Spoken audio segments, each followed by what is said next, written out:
a foot or an inch, yeah, I fight for you all. It's the truth and I'm in, yeah, I fight for referee.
Welcome to Sunday Sessions Volume 2, Black Herstory Moment, featuring Babs Wingo.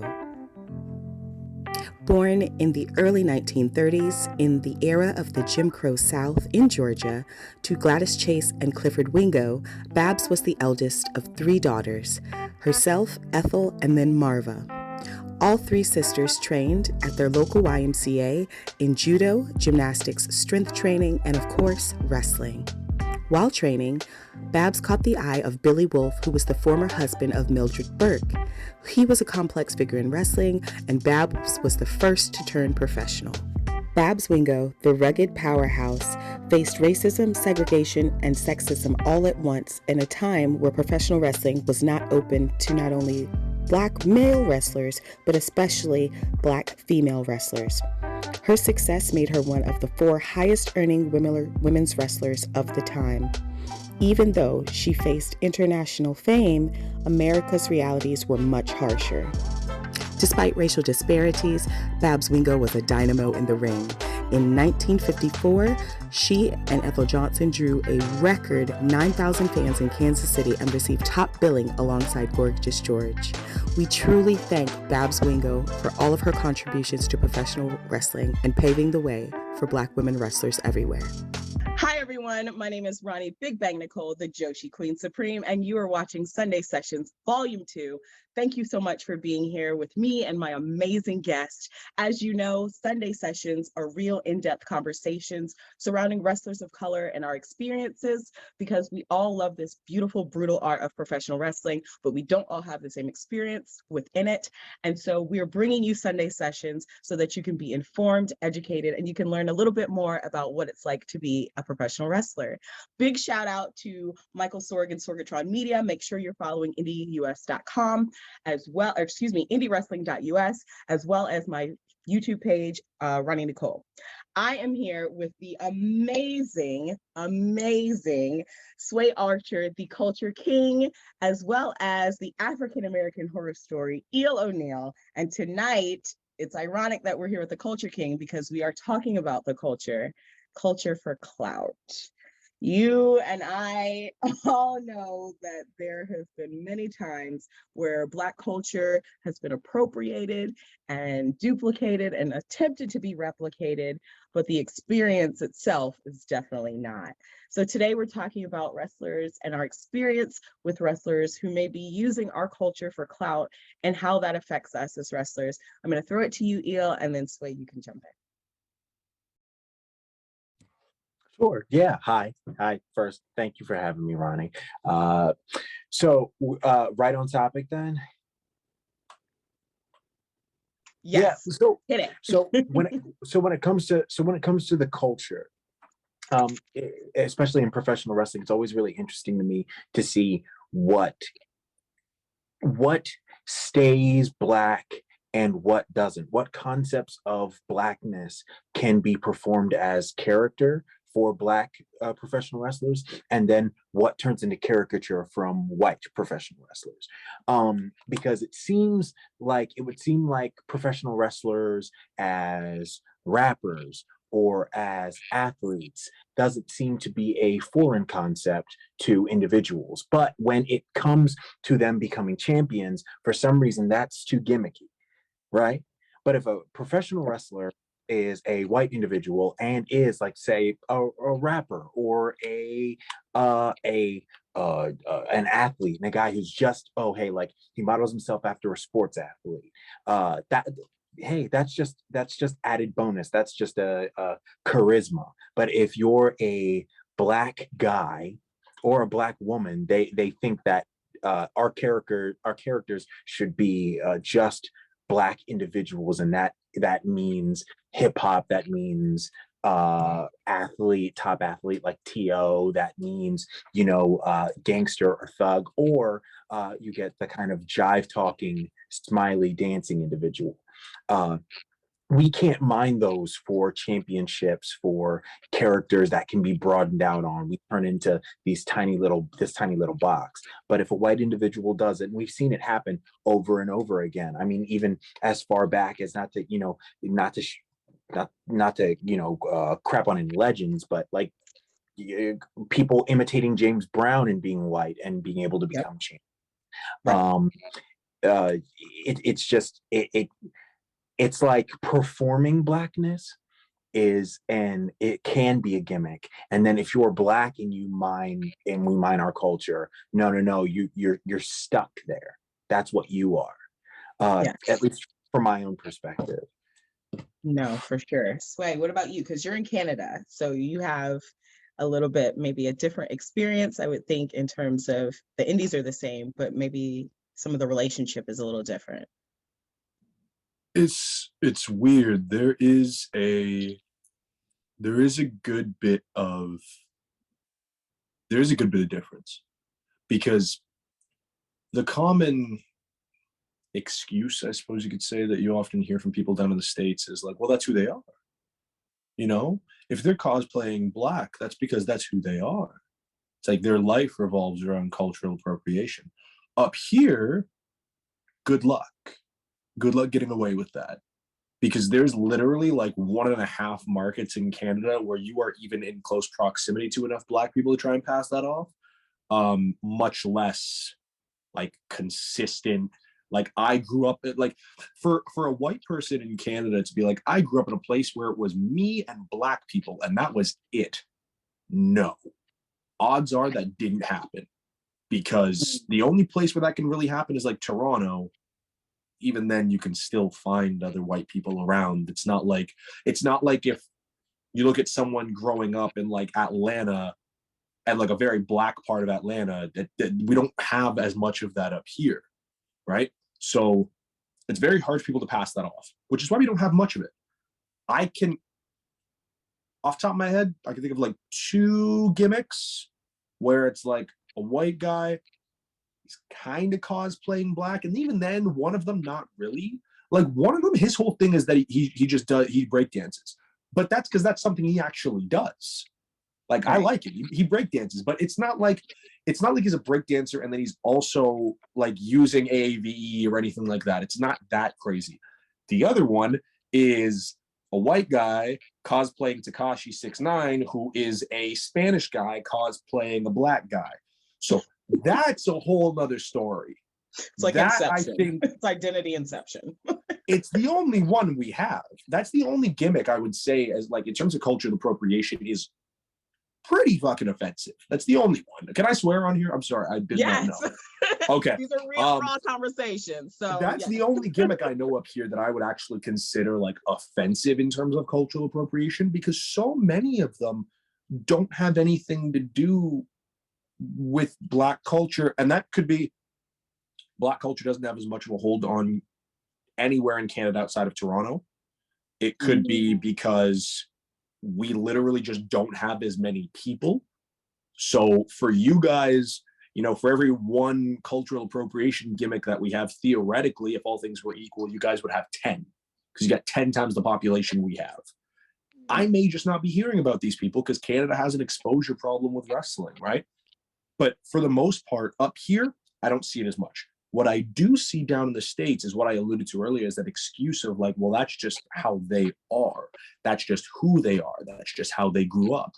And it's funny when that comes to not be the case and it gets exposed on a grand stage. I had quite a bit of fun with that. But there then comes the discussion of, okay, well, that may be how they grew up. That's cool. There's a lot of Black people who grew up that way who don't have that gimmick. There's a lot of Black people who grew up in the same scenarios as, God, name any, like AJ Gray. They grew up in the same scenarios, but they don't act like AJ Gray. They grew up in the same scenarios as, as like New Jack. They don't act like New Jack. Yeah. There's a lot of times where that excuse, and that's just to say that people don't naturally act like that. Not even to mention the times where people are told, don't act like that. It can be detrimental to your career. Don't be like that because you don't want to be a stereotype, whatever. I had Virgil talk my ear off for like 30 minutes about, it's hard to be a Black wrestler. Don't let them take advantage of you. And one of the points he made during that is, if it's not authentic, don't do it. And if it is authentic, think about how you're doing it. And that's sort of how I perceive anybody doing gimmicks that play off stereotypes, especially if those stereotypes are not ones commonly associated with your skin tone. Yeah. Yeah, I saw you agreeing with a lot of the things that Sway was saying. What was your thought? Sorry. One of the things that I've frequently seen, right, is, and less blatantly now, I will say, but improvement isn't complete absolution of the problem. You'll see someone with a gimmick who imitates Black culture, something that is clearly spawned off of Black culture. And it would maybe not be as offensive if the if the peak of that gimmick didn't eventually turn into, this white individual thinks that they're Black as a joke. And it always does. Even as, even taking it back to not as far, because that's not really that long ago, but when Cena was rapping, like Dr. Thugonomics Cena, eventually it got to a point where people were like, oh, hey, like, we'll crack jokes that John thinks that he's Black, so we'll have him around Black people, and then he'll be pushing lines, skirting boundaries, and Black people, as for the sake of humor, will be pushing back against that. Which means that when people come up with these gimmicks, they understand what they're doing. They understand what the root of it is. Frequently when people, I think we all understand the wrestling individual who we're talking about when we talk about somebody currently who has a gimmick that is inauthentic, based on, oh, I grew up in that area, and then it has been clearly proven that she did not grow up in that area. We know who we are speaking about. So fun. I was gonna say which one, but no, I'm thinking of two, actually. Yes. So, both. But the thing that so frequently happens is when this is exposed, it's like you put yourself in wrestling in proximity to Black people to make sure that when you get called out, you can say, hey, this person's my friend and they signed off on it, so it's fine, right? Or I grew up around, even if I just say, hey, that's not authentic, and somebody will be like, this is just how I am. I grew up around Black people. Even if I didn't say anything about Black people. I didn't say anything about Blackness. I didn't say anything about proximity to Blackness. You did. And you know that what you're doing is a caricature of Blackness. So we're all hip to it now. For me, at this point, in the less extreme cases, I find sometimes people coming out to hip hop to be inauthentic because it feels like, oh, hey, that's based off that, like that clearly is based off, those mannerisms are based off a basketball player who, if a Black individual did that, was doing those mannerisms, they wouldn't be getting over on it. If a Black individual was put in that situation, they wouldn't be getting pushed the way that this individual clearly is. ice, white guys doing the ice in my veins stuff, white guys doing the walkover stuff. That was what I thought. Yeah, you know exactly where that's coming from. You know exactly where that's coming from. And I guarantee you, if first off, I'm sure that a black wrestler has done it, just not had the platform to make that their thing. But also, they wouldn't be pushed. If you're not the son of somebody famous, you're not going to be pushed the way that that individual is. So it's very, very clear where these things are coming from and how they're being used as a furtherance for a white individual where they would be a detriment for a black individual. Yes, 100%. Sway, I saw you wanted to jump in. Two things. One, Scorpio Sky was doing the ice in my veins thing, and nobody, like, I remember seeing tweets that were like, what the hell is he doing? And it's like black people explaining, it's like, look, it comes from this. You probably would have seen it done by like basketball players and stuff like that, specifically D'Angelo and people like that. But the other thing is the concept of like, this seems inauthentic. It's what's nice is they can leave it. A lot of people think about like Dr. Thugonomics Cena, right? Cena, Dr. Thugonomics, that's all well and good. He revisits it at his leisure. But do you remember what came after that? Like hardcore respect for the military Cena, and everything else was just dropped and barely ever referenced until like 2019. Right. Yeah. He pops on that chain when it's convenient. Yeah, it's like the only reminiscence of it is the entrance music. It's nice that you get to leave it, and I brought that up when we were talking about our resident example of somebody doing it for clout. It's like, you know damn well, and to be fair, I was surprisingly proven wrong on this. I constantly had the theory. I was like, when that person gets to any place of influence, done. Act's gonna drop, right? It'll be yes, ma'am, yes, sir, no, ma'am, no, sir. Very polite, very demure, as you expect. I was wrong about that because apparently a whole lot of shit happened when they did finally get to a place of influence, and it got them booted out of a match. So like, I was wrong. However, they still have the ability to, at their leisure, drop that shit whenever. And once it's like, you know, once you secure your spot, you can stop the shucking and jiving, right? Once you secure your spot, then you can go through a year where you slowly change your gimmick, and you can leave that part of you behind only to be shown in highlight reels. However, a lot of black people start off without that and get handed it, or they start off with it with the plans. Maybe we're on the same thing. So, okay, maybe I don't want to do this gimmick forever. You know, maybe I want to have kids and a family, and I don't want to be on TV playing a gangster, you know, 3 nights a week. Right.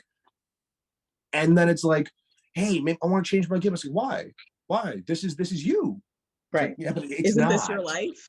But it's Didn't not. You me. grow up in Compton? Like, yeah, right. No. Aren't you an Inglewood boy? What do you mean you want to change your gimmick? Like, yeah, like, no, I'm from Orlando. Like, I don't. And you can't get rid of it.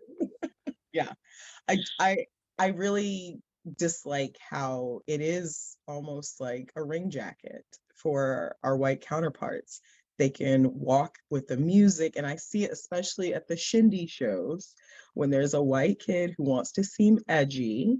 He will put on something full of expletives and the N-word and come out to that for that easy, this, you know, he's a heel, he's going to be a badass, he's this, he's that. And then when he gets that championship push, you know, that's when The Rock and the alternative comes out, and he's wearing the trash bag pants, and, you know, he's trying to appeal to a different audience. But like, I get to be Black 365. So I don't, you know what I mean? Like, I don't get the opportunity to represent myself authentically, whereas someone else can, you know, interchangeably, whenever they want to, have that luxury.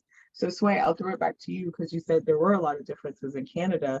How has your experience stateside been when you encounter that? Like, have you had to encounter that being stateside? So I'm very, very cursory introduction to actually being live and in person in the States. As of right now, I think I've been to three, and one of them was just a taping, right? So it's like I was at Hammerstein. I was in Ridgefield Park, New Jersey the night before. And then I was at Grapplers Anonymous earlier that week.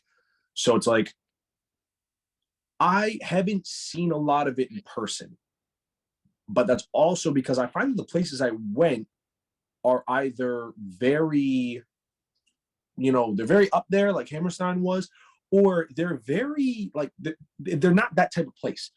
I wouldn't have expected that in Ridgefield Park, New Jersey. I wouldn't have expected it at Grapplers Anonymous because Mikey seems to be decent with that stuff as far as I know him. I've only known Mikey a few weeks. And I wouldn't expect that in those scenarios. However, I've been trying to be more active on wrestling Twitter for now, probably since 2019. Not 2020, as the pandemic hit was when I really actually started putting an effort on it.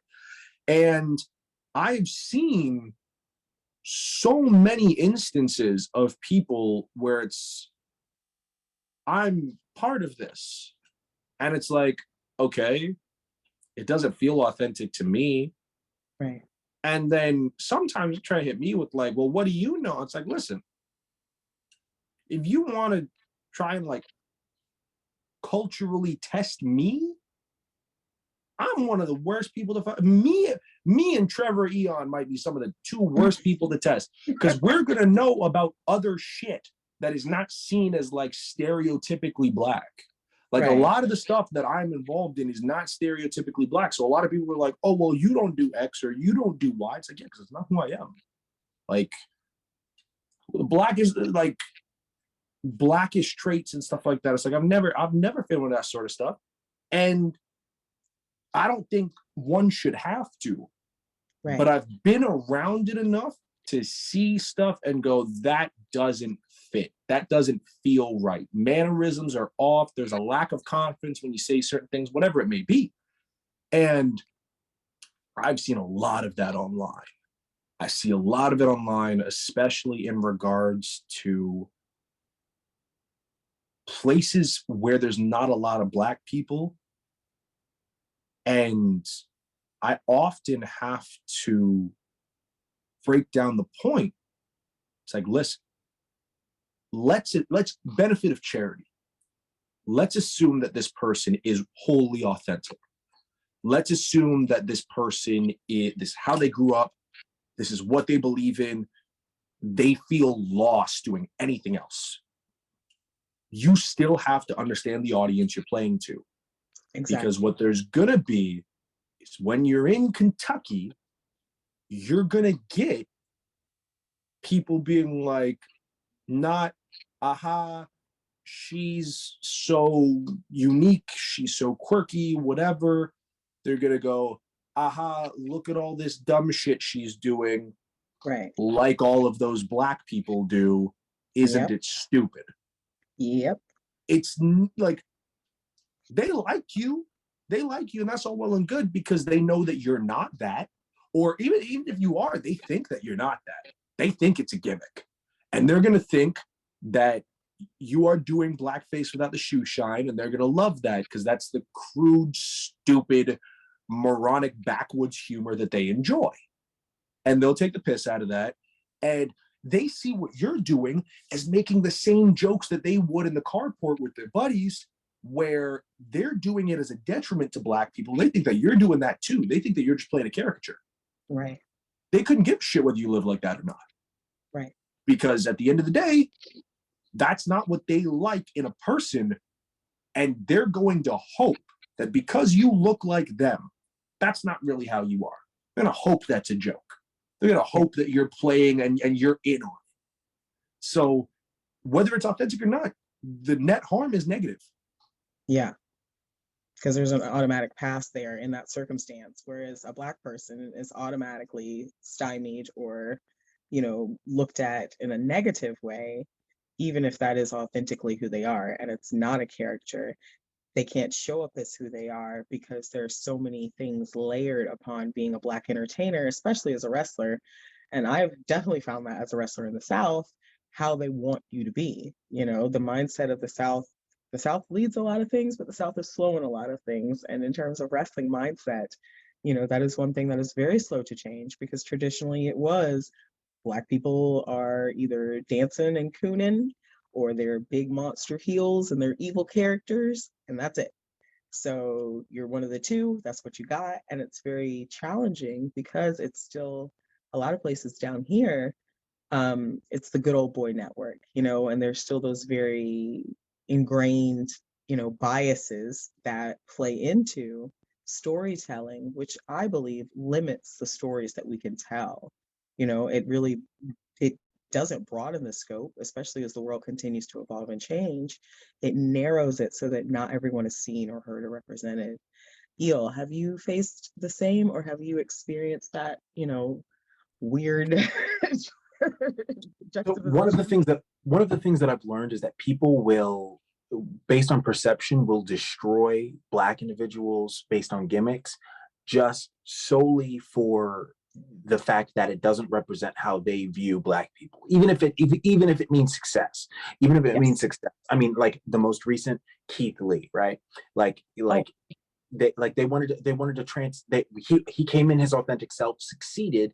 Obviously it was monetarily viable, and then they said, well, that's not what I think that a person who's of his size should sound like, should operate, should move like, should be like, should operate like. And then they tried to strip everything of him that was authentic. They don't talk, be a Mr. Hughes type, you know, like mhm. stand steady, stand quiet, and be scary. And that's what we'll use. Be slow and be dumb, because that's how I view someone who's your size. Um, the only thing that I tell this story all the time because it's one of the things that is this past year and um the sheer amount of movement that I've had in my career. Um, Somebody told me that they didn't like to see me on Twitter joking with my buddies. They said I don't like seeing you mess around, because why you're supposed to be this scary methodical guy, and why are you joking around? And I'm like, one, there are a ton of other white wrestlers who crack jokes, and then when it's time to get serious, are 100% are 100% dialed in the pocket. In fact, that's what athletes do. I don't think anybody ever mistook Kobe Bryant or LeBron James as jokers when it came time for them to came time to for them to play, right? Like, you can have a sense of humor and come in and be like, well, it's time for me to get serious, and guess what? I'm 100% dialed in and I'm serious. And they told me that if I kept doing what I was doing, I was never going to get into any big rooms. They were wrong, and that's fine. But this person is a very successful professional wrestler now, right? And they have the ability to affect the way that people book now. So when you think about that, you have to think about, they have that perception of the way that Black people are supposed to be in general, especially because I see them cracking jokes and joking all the time and then being a serious individual. So it's one way for some people and it's one way for another. And you'll get that all of the time as a Black wrestler, because that's how they view it. The way that just off rip we're supposed to be is completely 100% different in a representation of our culture when it comes versus when it comes to a white person. Yes, that double standard and having to abide by a different set of rules as a Black wrestler can add a lot of complication. And for me personally, I'm not very good at the politics, so that was very challenging, you know, to navigate. Sway, have you had to, you know, deal with that in your experience thus far? I've had to deal with a lack of understanding, but I'm surprised because like Eel gets it way worse than me. Um, I think that one of the greatest, I don't know how to say it, one of the greatest miscarriages of justice. I don't know, one of the greatest things that pains me about wrestling and how people perceive it is that there is a sort of benefit of charity that is given to white performers with quote unquote confusing gimmicks, right? That is not given to Black people. And Eel is my primary example for that. Yeah. I've seen so many people where, like, you know, they look at someone like Eel and like, I don't get it. It's like, what do you mean you don't get it? And they're like, I don't get it. I'm like, then learn about it. Do some work. You'll take the time to get anything else. You'll take the time to understand, you know, the deep lore behind the Fiend, but you won't take the time to listen to like a 30-minute elevator pitch for someone like Eel. Or like, I've explained this ideal to Eel before, and the concept of like starting off very introductory, getting people invested, and then slowly developing nuance to my character. Mm-hmm. It's like you're almost afraid to do it because it's like you get to a certain point and then you're apparently not able to get new fans anymore because now you're too confusing. Bullshit. Yeah. I've seen people learn and cultivate, and this might be a bad example because these are two of the best people in this field. I've seen people learn and understand the nuance of RJ City and Danhausen. If anybody can understand their nuance, you can take the time to understand a character that is a quarter as complex as RJ or Danhausen. Yeah, but here's the difference. You can be one way one day and one way completely different another day. If you, like you said, the grace that people are willing to give white performers, because that's they're trying something new. That's the new gimmick. That's something different. Yes. Whatever. But when it comes to Black performers, we are supposed to remain in stock. So even if we try something different, try something new, try something that's alternative, we'll get a lot of flack for it. If you looked at Seth Rollins a year ago versus now, yes, that is an entirely different presentation, an entirely different style of speech, of mannerism from a year ago to a year before that. Yeah, like Thunderdome and now. Yeah, completely different. And for Danhausen, who is a genius and found something that people stumbled on, found something that people loved. Danhausen stumbled on it after being 4 years kind of a miniature Finn Balor. You know what I mean? Mm-hmm. So like went from evil demon face paint to gimmicky Danhausen face paint, and like great, fantastic, absolutely hilarious, so fun.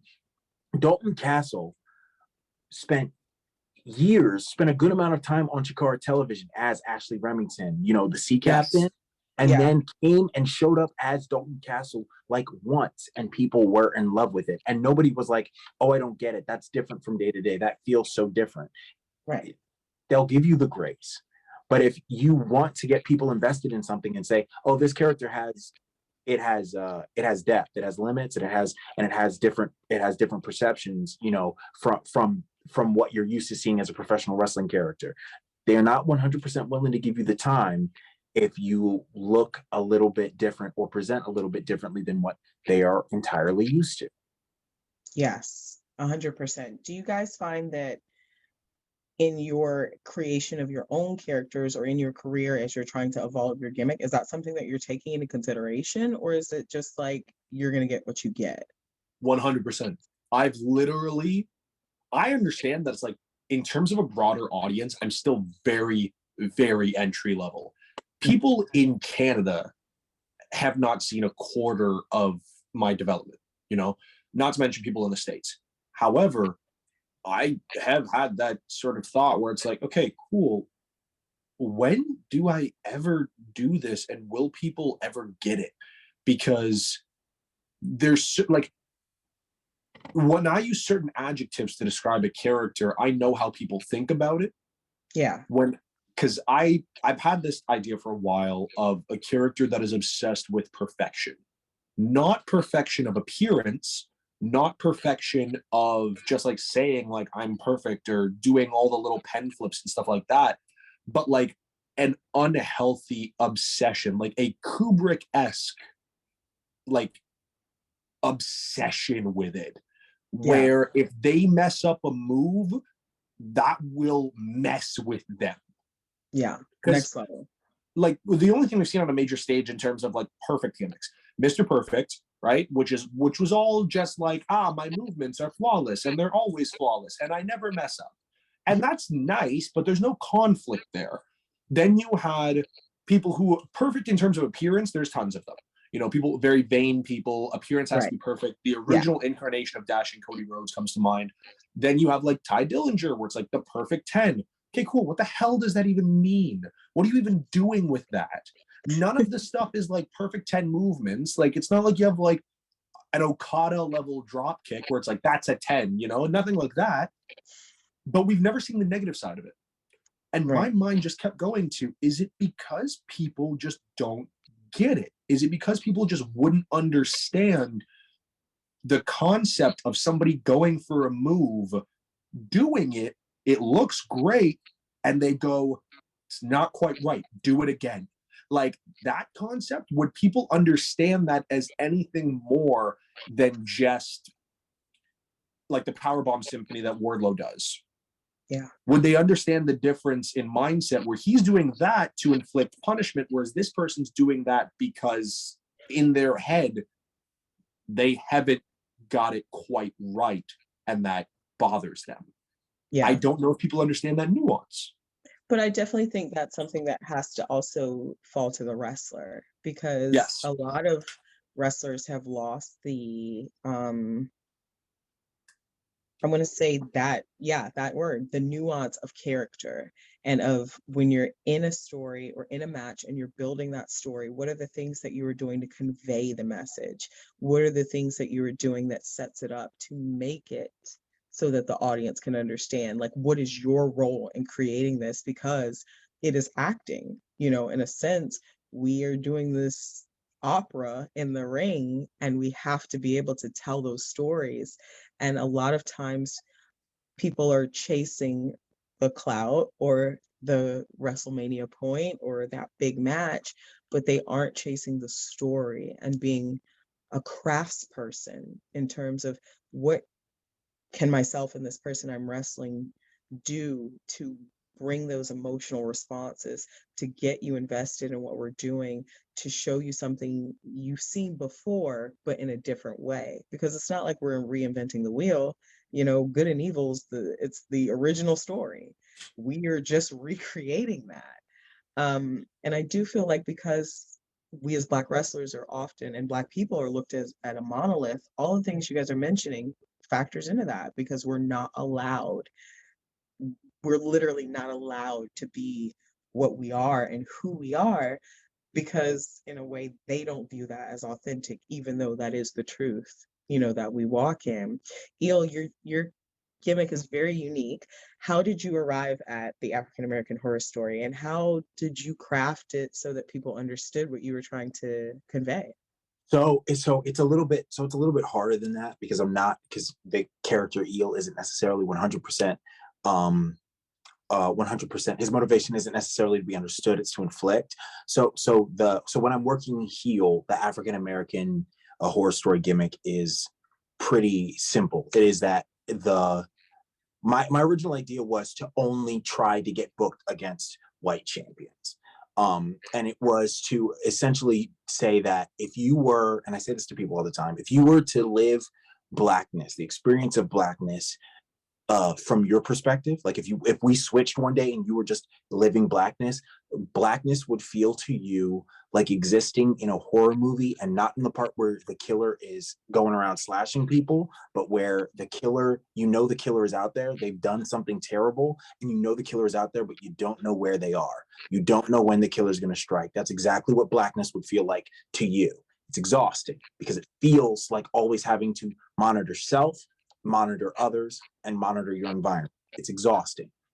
And I wanted to say, this character who wanted to take the symbols of Black traditionalism, which was where the mask came from, you know, where the Ghanaian mask work came from, and white traditionalism, like black and white movies and old timey speech and old music and stuff like that, to take those levels of like kind of fear and representation and bring them into a new age and use them to represent Afrofuturism.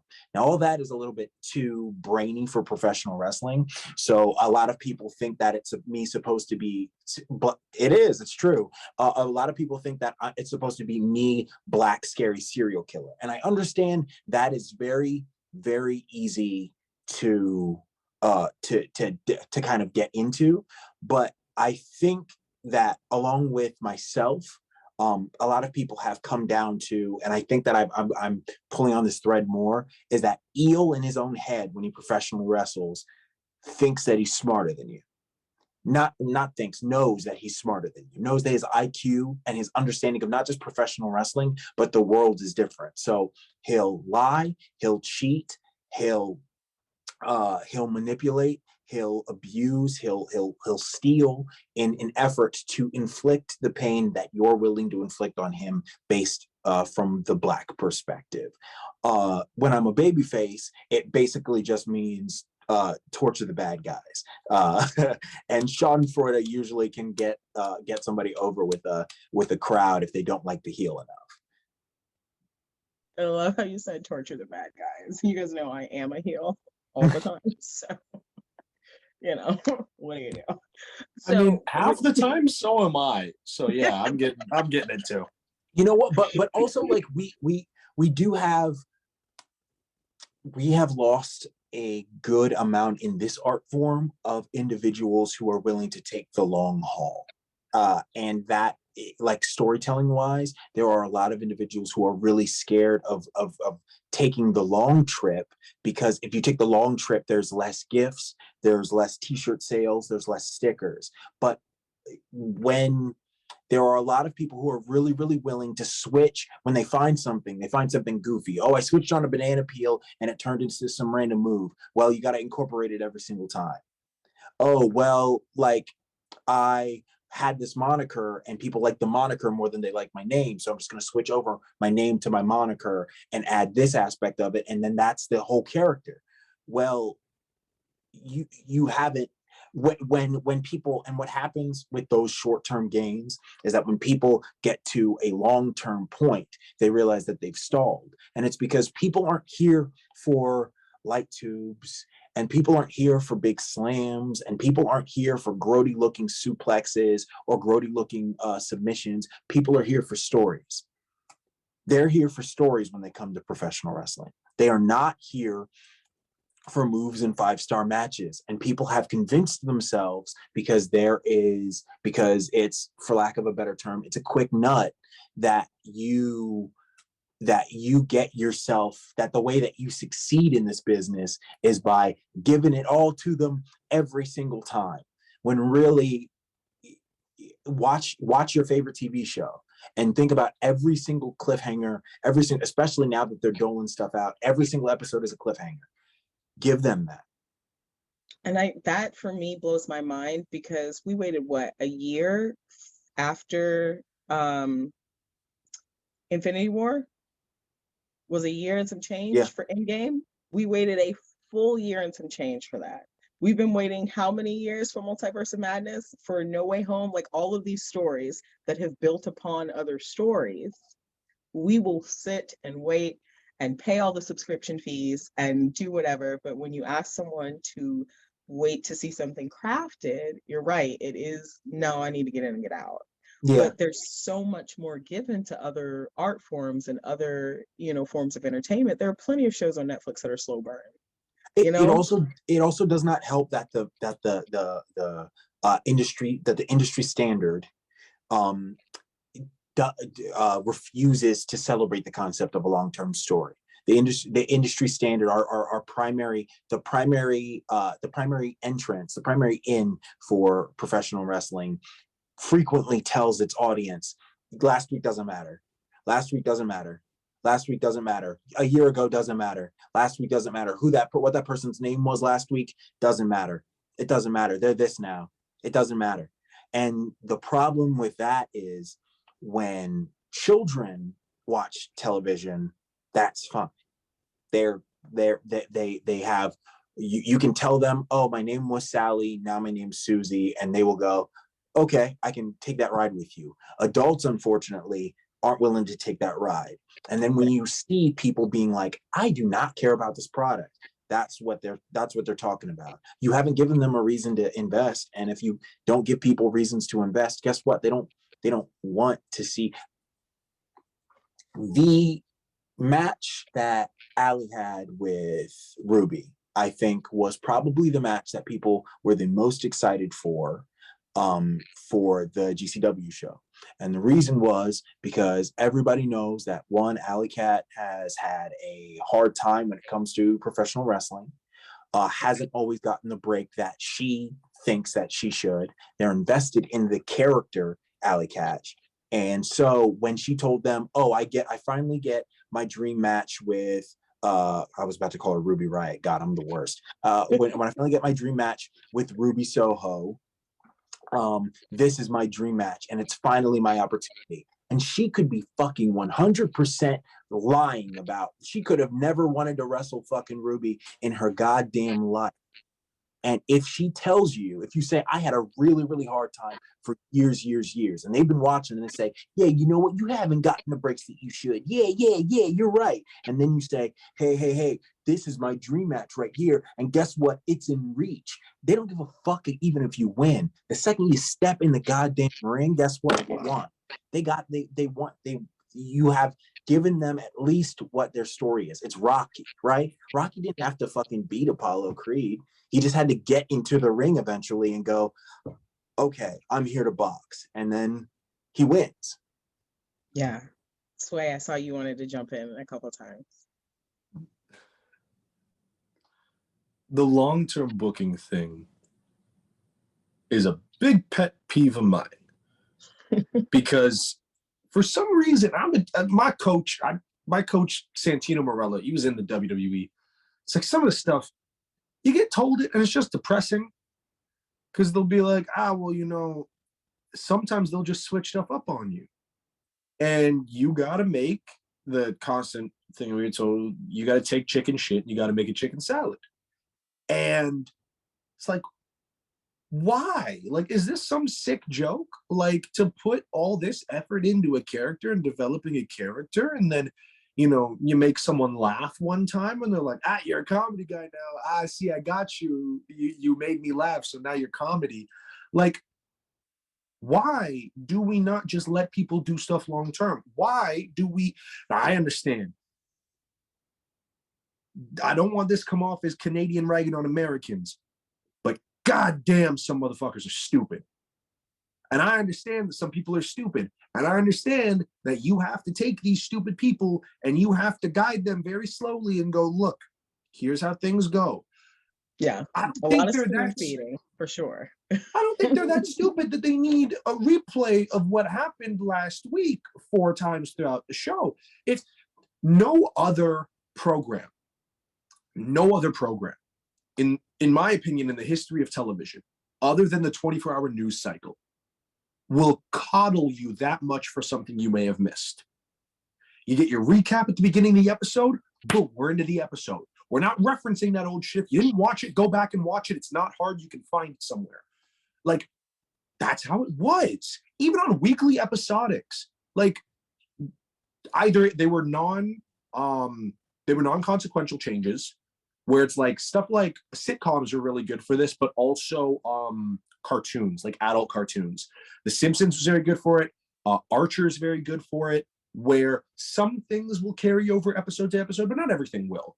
But even in the shows where everything did carry over, you got your recap, now shut up and watch the episode.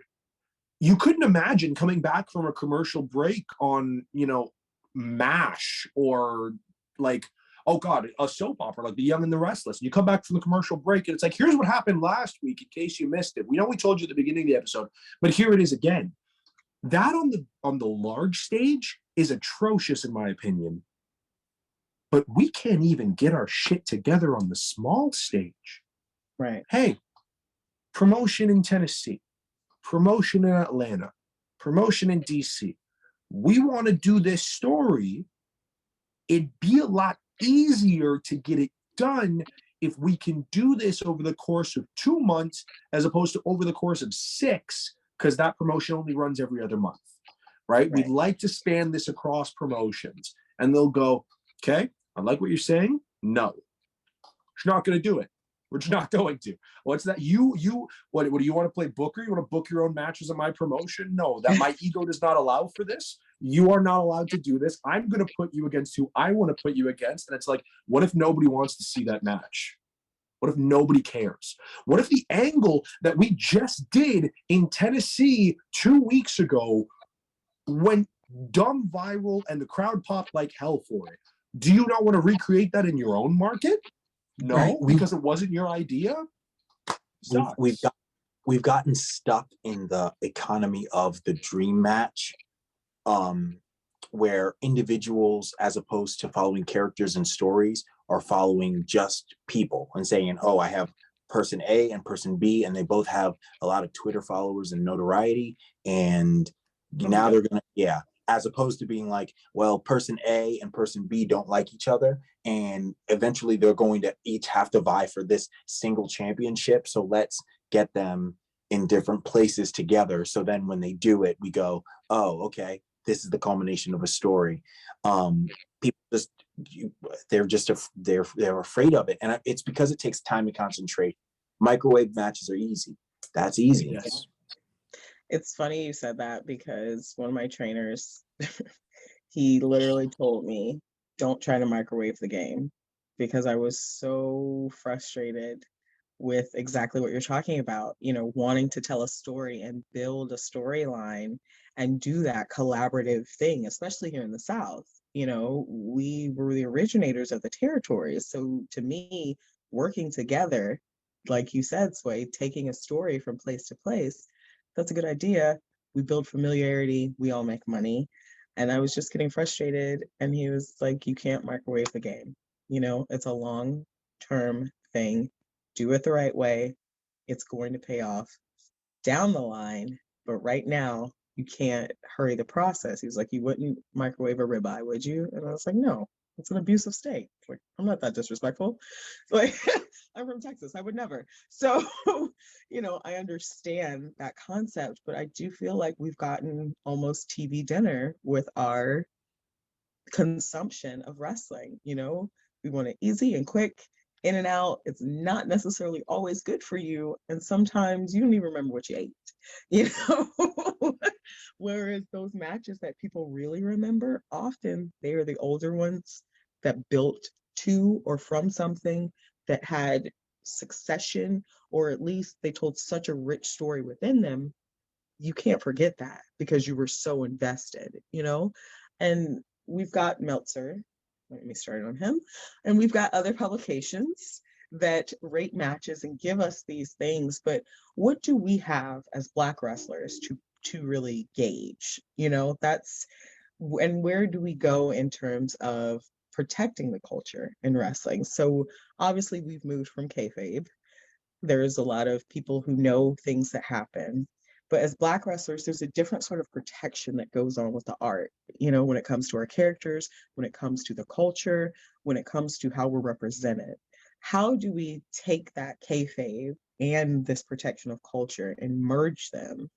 That may be a big, big question. So, biter size, how do you see us doing that in the future? And I'll start with you, Ely. So one thing has to be just the protection of the protection of each other. One thing that's never going to happen to me anymore, ever again, is in a professional wrestling setting, allowing someone to disrespect a Black individual on the basis of race, right? If I feel that something is racially charged, racially heated, it's getting dealt with that night. It's getting dealt with probably that second. From now on, that's just the way I operate. And if it gets me cut from bookings, that's just the way it is, because now Black wrestlers take more flack, especially Black women take more flack than anybody else. If I see one other individual get called the name of a professional wrestler who doesn't look like them at all, straight up. I was in a show at a show in New York, and there's a gentleman. God, fuck, that kills me that I can't remember his name. A big thigh gentleman who wrestles at the Monster Factory. I'll figure out his name and then I'll feel like an idiot. And he came out and he just happens to be bald. And he came out and he was wrestling, and somebody said something, Apollo Crews. And like immediately I stood up and went, shut the fuck up. Like, you're fucking uncreative ass. The first time it ever happened to me, somebody called me Leo Rush, and I just legitimately stopped in the middle of the match and went, I'm 6 inches taller than that gentleman, and then fucking hit a move. And I was like, just like, don't ever allow yourself to be disrespected in this space. But when it comes to a greater level of blackness and protecting black wrestlers and black kayfabe, we have to stop co-signing people who are willing to use our culture as a bait and switch. The individual that we were talking about before, that show that was supposed to be like the cookout or whatever the fuck it was supposed to be like a celebration of black wrestling, and then somebody was like, hey, also this person is going to show up, and it's like, for like, what, how, where do we, and clearly you aren't black, because anybody who has any semblance of black sense in their goddamn head isn't going to allow somebody like that at a show that is supposed to be a celebration of black wrestling and black culture. So we have to stop letting these individuals, no matter how great the booking is, and maybe it's not so much of stopping them, but it might just be, hey, I have some creative ideas for you. I know that you guys don't have like a necessarily diverse background when it comes to booking. Let me add my 2 cents, because I'm willing to help for free. Look at me. I'm willing to help you guys out. Because if one more person says something is for the culture, and then it clearly is just a fish to get black people to do shit, I'm probably going to lose my black mind. And we are coming, into February, where you will Yes. see many Yes, promotions. There's gonna be a lot of June. them. Right. February and June, hot months. They like to tick off those intersectional boxes, but where does that leave us the rest of the year and the rest of the time when wrestlers are black that whole time? Yeah. Sway, what do you think that we can do to, like Eel was saying, protect and to, bring the culture into a safe space in the future, for sure? People are never gonna like my answer on this. That's why it's real. It's real and it's raw. Give it to us. I'm not the person who goes like, oh, well, what we should do is, just support other black people. It's like, listen, we need to diversify within our own community, and we need to prioritize that diversification. If you have an all-black show, and if you have an all-black show and everybody's coming out to the same 3 artists, this is an issue.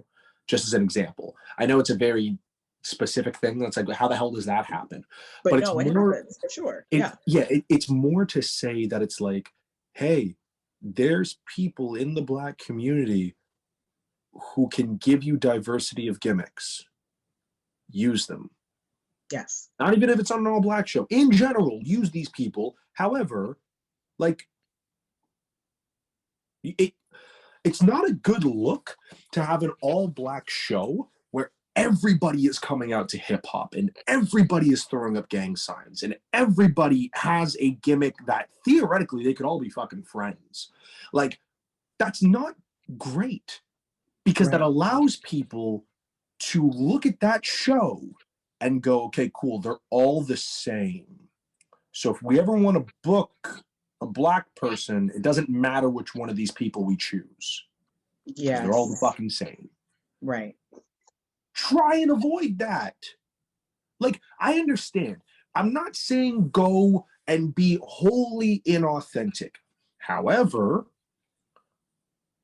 maybe the thing that gets you the most bookings when you start out is not going to be the thing that carries you to success.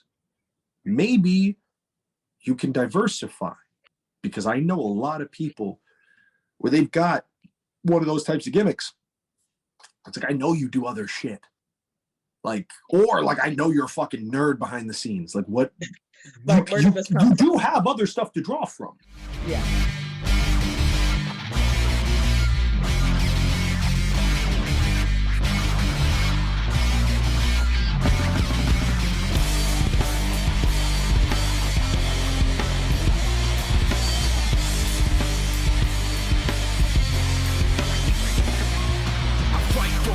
For a foot, for an inch, yeah, I fight for you all. It's the truth, and I'm in, yeah, I fight forever